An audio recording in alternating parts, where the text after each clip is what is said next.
అప్పుడు ఆంధ్రప్రదేశ్కు జ్ఞానోదయమై కృష్ణల గోదావరి నీళ్లు కలిస్తే పాత బచావత్ అవార్డు ప్రకారంగా కృష్ణా నదిలో 45 తెలంగాణకు, 21 మహారాష్ట్రకు, 14 కర్ణాటకకు పోతున్నాయి.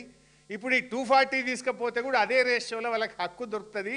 సుప్రీంకోర్టు పోయినా వాళ్ళకి నీళ్లు పోతాయి అనే సోయి జ్ఞానోదయం ఆంధ్రప్రదేశ్కి అయింది. మన తెలంగాణ వాళ్ళకి గాలే.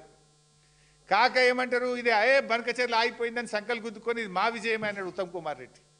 వాళ్ళు ఏం చేసింది, ఇప్పుడు కృష్ణలో కలపకుండా డైరెక్టు నల్ల మల్ల సాగర్ అని పెట్టిండు. కృష్ణలో కలిస్తే బచావత్ అవార్డు వర్తిస్తుంది, నల్లమల్ల సాగర్ అంటే బచావత్ అవార్డు వర్తించదు. డిఫరెన్స్ ఈజ్ దానికి దీనికి పెద్ద తేడా లేదు. First package same. ఏది మొదటి ప్యాకేజీలో మన పోలవరం నుంచి బ్యారేజ్లో, కృష్ణా బ్యారేజ్లో వేసుకునేది సేమ్. అక్కడి నుంచి బ్యారేజ్ నుంచి మళ్ళీ బొల్లంపల్లి రిజర్వాయర్ వరకు తెచ్చేది సేమ్. బొల్లంపల్లి నుంచి నల్లమల్ల సాగర్ దగ్గర ఆపేస్తుండు. ముందుకు పోతే బనకచెర్ల, ముందుకు పోకుండా నల్లమల్ల సాగర్ దగ్గర ఆపి ఓ టనల్ కొట్టి కిందికి తీసుకుపోతుండు. బనకచెర్లకు పోతే ఏమైందంటే రెడీమేడ్ సిస్టమ్ ఉంది. ఆ సిస్టంలో పోస్తే ఆటోమేటిక్ రాయలసీమ అంతా పారుతుంది. ఇప్పుడు ఉపాయం ఏం చేసింది, కృష్ణకు కలిపితే పైన రాష్ట్రాలకు హక్కు దొరుకుతుంది కనుక కలపకుండా మధ్యలోనే ఆపి టనల్ కొట్టి కిందికి కలుపుకుంటుండు, కృష్ణలో కలపకుండా. ఇది కర్ణాటకకు అర్థమైంది, మహారాష్ట్రకు అర్థమైంది, ఆంధ్రప్రదేశ్కి అర్థమైంది, కానీ మనోళ్ళకి అర్థం కాలేదు. ఏది మా విజయమే, మేము కొట్లాడితే బనకచెర్ల ఆగిపోయింది అన్నారు. అది ఆగలే, డబుల్ దెబ్బ తగిలింది. మొదటి దెబ్బ గోదావరి నీళ్ళు పోయేది ఎట్లా పోతున్నాయి, రెండవ దెబ్బ బచావత్ అవార్డు ప్రకారంగా రావాల్సిన 45 కూడా రాకుండా పోతున్నాయి. డబుల్ దెబ్బ తగిలింది. అంటే మనోళ్ళు ఆ రకంగా ఇవాళ తెలంగాణకు అన్యాయాన్ని తలబెడతా ఉన్నారు. ఇవాళ బనకచెర్ల ఎంత డేంజరో, బనకచెర్ల కంటే Nallamalla Sagar double danger. We will lose 2. బనకచెర్లనైతేనేమో గోదావరి నీళ్ళు పోతాయి కానీ కృష్ణాల వాటా దొరుకుతుంది. నల్లమల్ల సాగర్ అంటే గోదావరి నీళ్ళు పోతాయి, కృష్ణాల వాటా కూడా రాదు. డబల్ ఎడ్జ్డ్ నైఫ్ ఇది, డబల్ డేంజరస్. అయితే ఈ నల్లమల్ల సాగరు మరి ఆంధ్రప్రదేశ్ అడ్డుకోవాలన్నా వద్దా? ఇంత జరుగుతుంటే ఈ ప్రభుత్వం ఏం చేస్తుంది? కుంభకర్ణుల్లాగా నిద్రపోతున్నట్టు నటిస్తుందా? తెలిసి కూడా తెలియనట్టు చేస్తుందా? ఇదంతా రాష్ట్ర ప్రభుత్వానికి తెలియకుండానే జరుగుతుందని అనుకోవాలనా? లేదు చంద్రబాబు, రేవంత్ రెడ్డి ఇద్దరూ పరస్పర సహకారంతో ముందుకు పోతున్నారని అర్థం చేసుకోవాలనా? ఎందుకంటే ఇంత డేంజర్. పక్కన కర్ణాటక మేల్కొన్నది, మహారాష్ట్ర మేల్కొన్నది, తెలంగాణ ఎందుకు మేల్కొంటలేదు? ఇవాళ ఇంకా డేంజరస్ పాయింట్, ఇవాళ నేను చెప్పాల్సినటువంటి ఇంపార్టెంట్ 2 పాయింట్లు ఇప్పుడు చెప్పబోతా ఉన్నాను, కీలకమైనటువంటివి. ఇప్పుడు ఆ రోజు ఢిల్లీ మీటింగ్ పోనన్నాడు, పోయిండు. చర్చ జరగలేదన్నాడు, జరిగింది. ఎజెండాలో లేదన్నాడు, ఎజెండాలో ఉన్నది. అది కూడా ఒక్కసారి వీడియో చూద్దాం. వాళ్ళు బనకచెర్ల గోదావరి బనకచెర్ల వాళ్ళు కడతామని అడుగుతాయి కదా మేము ఆపమని చెప్పడానికి. ఎజెండాలో వాళ్ళు కడతామన్న ప్రతిపాదననే చర్చకు రానప్పుడు ఆపమనే చర్చనే రాదు. This is agenda. ఈ కాపీ కూడా మీ అందరికి షేర్ చేస్తాం.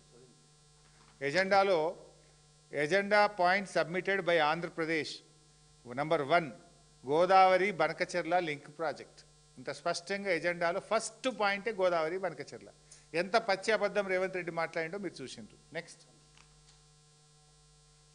మరి మెయిన్గా ఏదైతే ఆంధ్రప్రదేశ్ రాష్ట్రం నుంచి పోలవరం బనకచెర్ల ప్రాజెక్టు అంశం మీద ఏదైతే ఆంధ్రప్రదేశ్ ఇచ్చినటువంటి అంశం మీద, అదేవిధంగా తెలంగాణ రాష్ట్రం కృష్ణా గోదావరికి సంబంధించినటువంటి ఏవైతే రేజ్ చేసిన ఇష్యూస్ ఏవైతే ఉన్నాయో ఇవి రెండు కూడా టెక్నికల్ ఇష్యూస్ అన్నీ కూడా ఇన్వాల్వ్ అయి ఉన్నాయి. కాబట్టి ఈ టెక్నికల్ ఇష్యూస్ని ముందుగా ఒక పరిష్కారం చూపేటటువంటి విధంగా ఒక కమిటీని నిర్ణయం తీసుకోవాలని, ఏదైతే ఈ యొక్క కృష్ణా గోదావరి ఇష్యూస్, అదేవిధంగా పోలవరం బనకచెర్లకు సంబంధించినటువంటి ఈ యొక్క 2 సబ్జెక్టుల మీద కూడా మరి ఇటు టెక్నికల్ అదేవిధంగా అడ్మినిస్ట్రేటివ్ ఆఫీసర్స్తో కలిపి, ఎందుకంటే ఈ కమిటీ ద్వారా ఒక బేసిక్ మెకానిజం ఏదైతే మరి బిల్డప్ చేసుకుని ఒక రోడ్ మ్యాప్ని ముందుకు తీసుకెళ్లేటువంటి విధంగా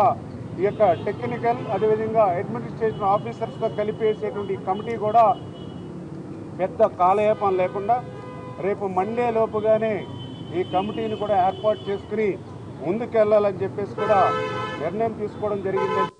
థ్యాంక్ యూ. ఉత్తమ్ ఉందా కమిటీ వేయమని చెప్పిన వీడియో రెడీ పెట్టుకున్నారా? ఉందా? ఉంటే రెడీ పెట్టుకో. సో ఆయన ఎంత స్పష్టంగా చెప్పిండు నిమ్మల రామానాయుడు గారు, గోదావరి బనకచెర్ల ప్రాజెక్టు మీద కొన్ని టెక్నికల్ ఇష్యూస్ ఉన్నాయి, ఆ టెక్నికల్ ఇష్యూస్ను పరిష్కారం చేయడానికి మేము కమిటీ వేస్తాము అన్నాడు. రేవంత్ రెడ్డి ఏమన్నాడు? ఎజెండాలో లేదు, చర్చ జరగలేదు, అసలు వాళ్ళు అడగనే లేదు బంకచెర్ల గురించి అని రేవంత్ రెడ్డి అన్నాడు. సరే బుకాయించిండు, బయటకు వచ్చిండు, ఎజెండాలో లేదు, చర్చ జరగలేదు, ఆంధ్రప్రదేశ్ అడగలేదు అన్నాడు. ఉన్నది ఉన్నట్టు నిమ్మల గారు కుండబద్దలు కొట్టాడు. ఇప్పుడు రియల్ పాయింట్, కమిటీ వేసిండు చంద్రబాబు నాయుడు. ఇప్పుడు చంద్రబాబు వేసిండంటే ఓకే, అర్థం చేసుకుందాం. మరి రేవంత్ రెడ్డి ఎట్లా ఇస్తాడు కమిటీ? ఇగో ఇది ఆంధ్రప్రదేశ్ గవర్నమెంట్ ఆ రోజు జరిగిన ఎజెండాలో భాగంగా వీళ్ళు కమిటీ వేసి కేంద్ర ప్రభుత్వానికి పేర్లు సూచించిండ్రు. వాళ్ళు 1, 2, 4 పేర్లతోని ఆంధ్రప్రదేశ్ ప్రభుత్వం గోదావరి బనకచెర్ల ప్రాజెక్టు ముందుకు పోవడానికి 4 పేర్లతో ఇది ఆంధ్రప్రదేశ్ ప్రభుత్వం రాసినటువంటి లెటర్. సరే ఆంధ్రప్రదేశ్ అంటే వాళ్ళకి నీళ్ళు వస్తాయి కనుక వాళ్ళకు లాభమయ్యే పని కనుక వాళ్ళు కమిటీ వేసుకుందని అనుకుందాం. చంద్రబాబు నాయుడు గారు 15/12/2025 ఇదే నెలలో 15వ తారీఖు బాబు గారు కమిటీ చేసిండు. వీళ్ళిద్దరు అంతా కూడబదుకునే చేస్తారన్నట్టు. ఆయన 15వ తారీఖు రాస్తే వారంకే, కరెక్ట్గా వారంకి 23వ తారీఖు రేవంత్ రెడ్డి రాసిండు. నేను కూడా కమిటీ చేస్తున్నా, మంచిగా నీళ్లు తీసుకుపోండి. ఎవరికి ఈ కమిటీ హెడ్ ఎవరికి ఇచ్చిండు అనుకున్నావు? చంద్రబాబు నాయుడు గారి శిష్యుడు, ఆయన దాసుడు ఆదిత్యనాథ్ దాస్ను చైర్మన్గా పెట్టి రేవంత్ రెడ్డి గారు కమిటీ చేసిండ్రు. అబ్బా ఏం ప్రేమ, ఏం లవ్ వీళ్ళిద్దరిది. గురుదక్షిణలు చూడండి. ఇప్పుడు అసలు నువ్వు కమిటీ ఎట్లేస్తావు?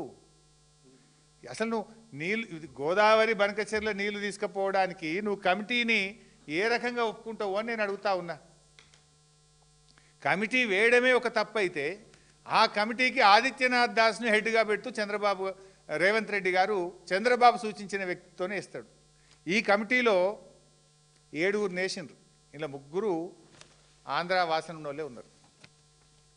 7లో 3 ప్రత్యక్షంగానో పరోక్షంగానో ఆంధ్రాతో అనుబంధం ఉన్న ఆత్మీయత ఉన్న వాళ్ళే 3 ఉన్నారు. ఇలా హెడ్ ఎవరు అంటే ఆంధ్రప్రదేశ్ చీఫ్ సెక్రటరీగా పనిచేసిన వ్యక్తి, ఆంధ్రప్రదేశ్కు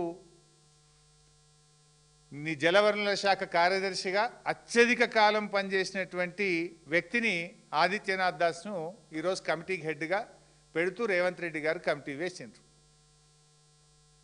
దేనికోసం కమిటీ ఇది? గోదావరి బనకచెర్ల మీద పరిష్కారం కోసం కమిటీ అని చెప్పిండ్రు. ఇన్ఫ్యాక్ట్ మీరు రెండిట్లలో కూడా చూడండి రెఫరెన్స్. ఇక్కడ రెఫరెన్స్ చూస్తే రెఫరెన్స్ ఏముంటుందంటే ఇది Andhra Pradesh letter. Reference meeting held on 16th July 2025 between honourable union minister of Jal Shakti, CM Telangana, CM Andhra Pradesh. ఇందులో రాహుల్ బొజ్జా మనోడు రాసిన లెటరు. ఇందులో కూడా reference Constitution of a committee pursuant to the decisions taken in the meeting held on 16/7/2025 Ministry of Jal Shakti. 16వ తారీఖు మీటింగ్లో తీసుకున్న నిర్ణయం ప్రకారంగా కమిటీ చేస్తున్నాం. 16వ తారీఖు మీటింగ్లో ఏముందో ఎజెండా ఇప్పుడే నేను చూపించిన. ఇది 16వ తారీఖు మీటింగ్ ఎజెండా. ఏముంది ఇలా? గోదావరి బనకచెర్ల. దీని మీద మీటింగ్ అయింది. వీళ్ళు రాసిన లెటర్లో రెఫరెన్స్ కూడా అదే ఉంది, 16వ తారీఖు మీటింగ్ నిర్ణయం ఆధారంగా. ఇప్పుడే మీరు చూసిండ్రు నిమ్మల గారు ఏం చెప్పిండ్రు? 16వ తారీఖు మీటింగ్లో మేము గోదావరి బనకచెర్ల అంశంలో టెక్నికల్ ఇష్యూస్ను పరిష్కారం చేయడానికి కమిటీ వేస్తున్నాము అన్నాడు. అంటే ఇప్పుడు కమిటీ కూడా పడ్డది. అంటే మీటింగు పోను అన్నాడు, మీటింగ్ పోయిండు. సంతకం పెట్ట అన్నాడు, సంతకం పెట్టిండు. మీటింగ్లో ఎజెండాలో లేనే లేదన్నాడు, ఎజెండాలో ఉన్నది. కమిటీ వేయనే అన్నాడు, కమిటీ కూడా వేసేసిండు. ఆ కమిటీకి ఎవరు చేసిండు అంటే దొంగ చేతికి తాళం చేయిలు ఇచ్చినట్టు తెలంగాణ ద్రోహి, తెలంగాణకు వ్యతిరేకంగా రాయలసీమ లిఫ్ట్ ఇరిగేషన్ ప్రాజెక్టు కట్టిన వ్యక్తి, మన పాలమూరు మీద గ్రీన్ ట్రిబ్యునల్కు పోయి కోర్టులో పాలమూరు ఎత్తిపోతల పథకాన్ని ఆపినటువంటి వ్యక్తి, ఈవెన్ లాస్ట్కు గ్రీన్ ట్రిబ్యునల్ కూడా రాయలసీమ లిఫ్ట్ ఇరిగేషన్ మీద పనులు జరుగుతలేవని పనులు జరుగుతుంటే ఇదే ఆదిత్యనాథ్ దాస్ను జైల్లో పెట్టమని చెప్పి గ్రీన్ ట్రిబ్యునల్ హెచ్చరించింది. అంటే తెలంగాణ జలదోపిడికి ఇవాళ కీలకమైన వ్యక్తి ఎవరంటే ఆదిత్యనాథ్ దాస్. రాయలసీమ ఎత్తిపోతల పథకాన్ని పూర్తి చేయడానికి కోర్టులను తప్పుదోవ పట్టించిన వ్యక్తి ఆదిత్యనాథ్ దాస్. పోతిరెడ్డిపాడుకు సూత్రధారి ఆదిత్యనాథ్ దాస్. గోదావరి బనకచెర్లకు సూత్రధారి ఆదిత్యనాథ్ దాస్. తెలంగాణ ప్రాజెక్టులకు వ్యతిరేకంగా 100కు పైగా లేఖలు రాసి తెలంగాణ ప్రాజెక్టులను అడ్డుకున్నది ఆదిత్యనాథ్ దాస్. పోలవరం బనకచెర్ల నల్లమల్ల సాగర్ ప్రాజెక్టులకు సూత్రధారి ఆదిత్యనాథ్ దాస్. ఆ ఆదిత్యనాథ్ దాస్ను చంద్రబాబు నాయుడు గారు సూచిస్తే రేవంత్ రెడ్డి గారు రాష్ట్ర ప్రభుత్వ సలహాదారుడిగా నియమించుకున్నాడు. ఇవాళ చంద్రబాబు నాయుడు సూచిస్తే గోదావరి బనకచెర్ల ప్రాజెక్టులో ఆయనను కమిటీ చైర్మన్గా పెట్టి దొంగ చేతికి తాళాలు ఇచ్చిండు రేవంత్ రెడ్డి. ఎంత దుర్మార్గం ఇది! అంటే మీరు గోదావరి బనకచెర్లకు ఇవాళ జెండా ఊపుతూ తెలంగాణ గొంతు నలుపుతున్నారు. మీరు తెలంగాణ ద్రోహి రేవంత్ రెడ్డి, ఆనాడు ఉద్యమ ద్రోహి, ఇవాళ నీళ్ళ ద్రోహి రేవంత్ రెడ్డి అని చెప్పి నేను ఆరోపిస్తూ ఉన్నాను. ఇక తెలంగాణ ఉద్యమంలో నువ్వు జై తెలంగాణ అనలే, రాజీనామా చేయలే, తుపాకీ ఎక్కుపెట్టిన తెలంగాణ ద్రోహి రేవంత్ రెడ్డి ఇవాళ చంద్రబాబు దాసు అయిన ఆదిత్యనాథ్ దాసును రాష్ట్ర ప్రభుత్వ సలహాదారుడిగా పెట్టుకుంటావు. అంతేకాదు ఇవాళ గోదావరి నల్లమల్ల సాగర్ ప్రాజెక్టుకు అతన్ని అడ్వైజర్గా, అతన్ని చైర్మన్గా పెడుతూ కమిటీ చేసి